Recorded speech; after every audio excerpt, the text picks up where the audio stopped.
Hey there, anime fan, it's time for another Sailor Moon Crystal review. Today, it's episode 2, the introduction of one half of the two-way tie for my favorite scout, Sailor Mercury. The episode's plot plays out pretty much just like Mercury's introduction in the original anime.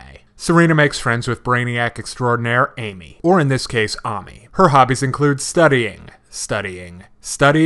and studying.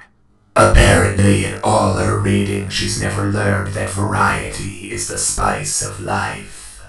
In fact, even though she has a brain the size of a Mack truck, Amy still needs a little extra help. So she attends a special charter school that's actually an energy harvesting scheme by the Dark Kingdom. And after Serena finds a mysterious CD dropped by Amy that's actually a brainwashing program, Sailor Moon jumps into action. And with a little help from her newly acquired disguise pen, Serena breaks into Brain Drain Town. But getting in was the easy part. The headmistress of the place is one of Jedi's Yoma minions. But instead of an axe murderer like the original anime, she's a paper master this time. When the action happens, Sailor Moon busts out the waterworks again. Ugh, this is gonna be a long series. But with a little help from her new sailor pal, and a mysterious stranger, the good guys win the day. Like I said, this episode is on par with the original. Amy's first appearance isn't exactly an action extravaganza. There's only one brief fight scene at the end, and Sailor Moon wasn't exactly at her best. Her supersonic crying is not the most endearing thing in the world. It doesn't make her look competent, and it doesn't even have the Benny Hill shenanigans quality of the original anime.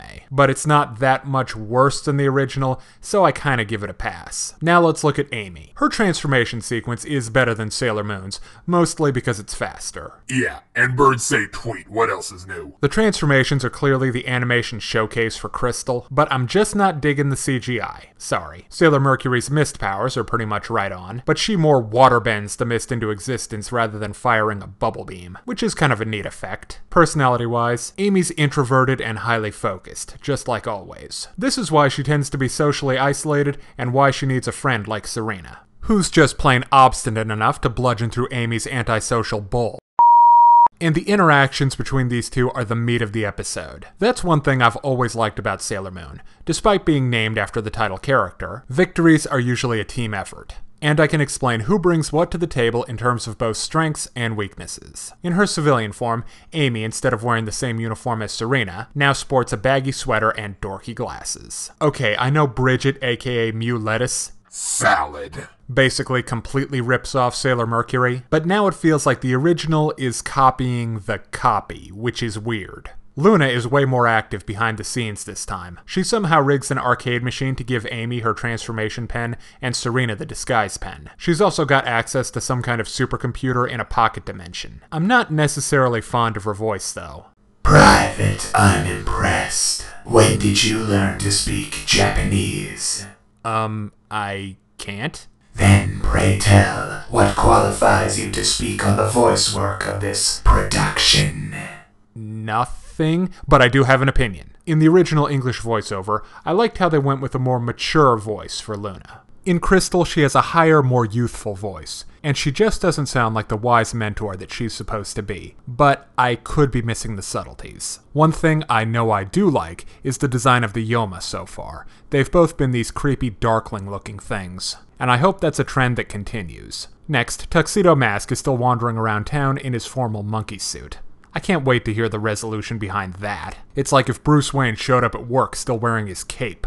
Finally, there's a brief Fatal Framey sequence involving Sailor Mars right at the end. Now it's time to break down the good and the bad in Sailor Moon Crystal Episode 2. On the good side, the interactions between Sailor Moon and Sailor Mercury really help build the team dynamic. The art design was nice, especially on the bad guy du jour and the Dark Kingdom's spooky castle/home base. And the ending fight scene, although brief, had some nice effects. On the bad side, this is a Monster of the Week show, and I'd like my monster fights to be just a wee bit longer. And they seem to feel the need to dress up Amy in the official nerd anime girl uniform. But if you like Sailor Moon, you should like this episode. I give it a 3 out of 5. If you're interested in more reviews of anime, movies, TV shows, comic books, or video games, check out my channel on YouTube at StupidPrivate913. Or find me on Facebook for video updates and more. Thanks for watching.